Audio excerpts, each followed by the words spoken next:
ठीक है। अच्छा तीसरा 1 2 3 4 5, इसका प्रेसिजन अब भी हाई है, इसका रीडिंग सब नजदीक है, प्रेसिजन अब भी हाई है, लेकिन एक्यूरेसी मॉडरेट है, बिकॉज लगना यहां चाहिए था, लगा वहां।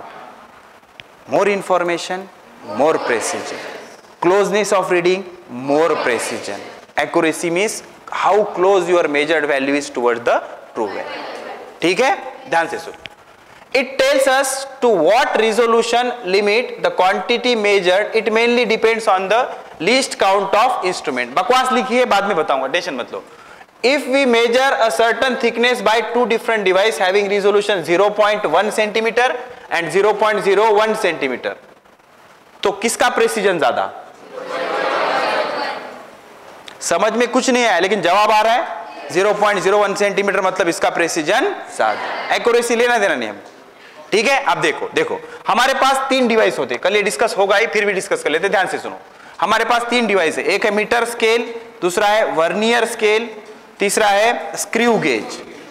मीटर स्केल का जो लीस्ट काउंट है, लीस्ट काउंट क्या होता है मैं बताऊंगा, वो होता है 1 सेंटीमीटर। वर्नियर स्केल का 0.1 सेंटीमीटर, स्क्रू गेज का 0.01 सेंटीमीटर या इससे भी कम हो सकता है। तो ज्यादा इंफॉर्मेशन कौन दे रहा है? Screw gauge. तो स्क्रू गेज की जो प्रेसिजन है सबसे ज्यादा, फिर वर्नियर स्केल की प्रेसिजन, फिर मीटर स्केल की प्रेसिजन, और प्रेसिजन और एक्यूरेसी का कोई लेना देना नहीं। क्लियर है? यहां देखो, it is not necessary that more precise value more accurate. समझा? मोर प्रेसाइज वैल्यू मोर एक्यूरेट ही हो ऐसा जरूरी है क्या? नहीं। इसका मतलब लेस एक्यूरेट है क्या? वो भी नहीं, वो भी नहीं। जैसे कि ये गेम है 1 2 3 4 5, मोर एक्यूरेट मोर प्रेसाइज। ये गेम है 1 2 3 4 5, more precise but less accurate, तो एक्यूरेसी का प्रेसिजन का कोई लेना देना नहीं।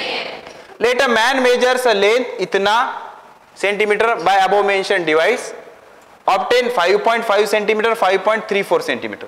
इन दोनों में से ज्यादा प्रेसाइज कौन है? बट मोर एक्यूरेट, बिकॉज 5.5 इसके नजदीक है एंड 5.34 बहुत दूर है। देखो ना, 65 और 34, 65 से 34 बहुत दूर है और 50 नजदीक है। अरे समझे कि नहीं? हाँ, तो जितना नजदीक होगा उतना एक्यूरेसी ज्यादा, जितनी ज्यादा इंफॉर्मेशन, जितना ज्यादा क्लोजनेस, उतना प्रेसिजन ज्यादा, उतना प्रेसिजन ज्यादा। ठीक है, देख पूरा पेज भर के सवाल आएगा, इसका जवाब बता देना बस।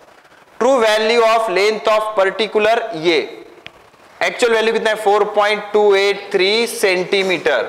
तूने 3 इंस्ट्रूमेंट यूज किए, ए बी सी। ए की रीडिंग कितनी है?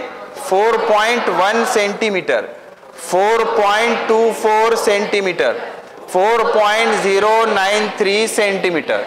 तो देखो ऑर्डर लिखना है प्रेसिजन और एक्यूरेसी का। प्रेसिजन का सिंपल है, ज्यादा दिख रहा है तो precision of C is greater than precision of B is greater than precision of A। Clear है? अच्छा, एक्यूरेसी की बात करेंगे तो 4.2 के नजदीक ये है 24 है ना, ये 28, ये 24, ये 10, ये 10 से भी कम है, तो सबसे ज्यादा नजदीक ये है, तो एक्यूरेसी ऑफ B सबसे ज्यादा, उसके बाद accuracy of A, accuracy of C। बैठ गया दिमाग में? ये बता, पढ़ और इसका आंसर बताओ।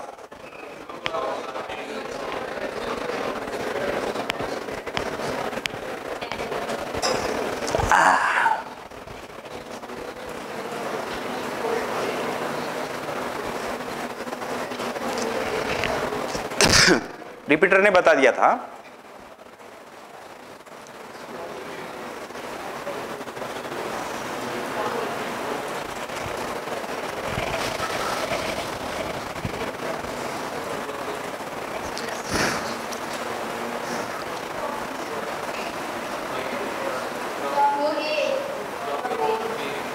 एक जन ए बोल दो, एक जन बी बोल दो, और एक जन बोलो दोनों, एक जन बोलो दोनों नहीं, और बच्चे वाले कुछ फेंक के मारो मेरे को।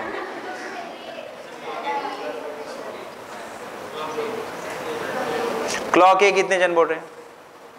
Good. And clock B and बाकी के? सर हमारे पास घड़ी नहीं है।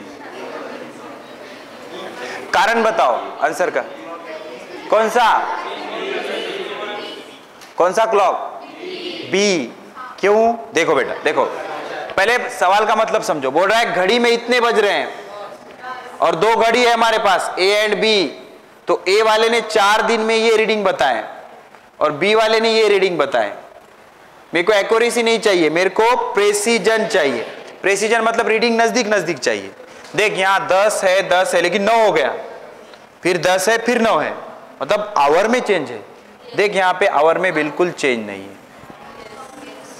तो ये क्लोज है ना दादा, तो क्लोज रीडिंग ये है, तो क्लॉक बी। क्लियर है? तो प्रेसिजन क्या गिनता है? Closeness of reading and more information. ठीक है, ये सब देख लेना इसमें के रहे हुए क्वेश्चन, और कल हम कोशिश करेंगे कि स्क्रू गेज और वर्नियर कैलिपर दोनों खत्म कर लें। क्लियर है? चलो नेक्स्ट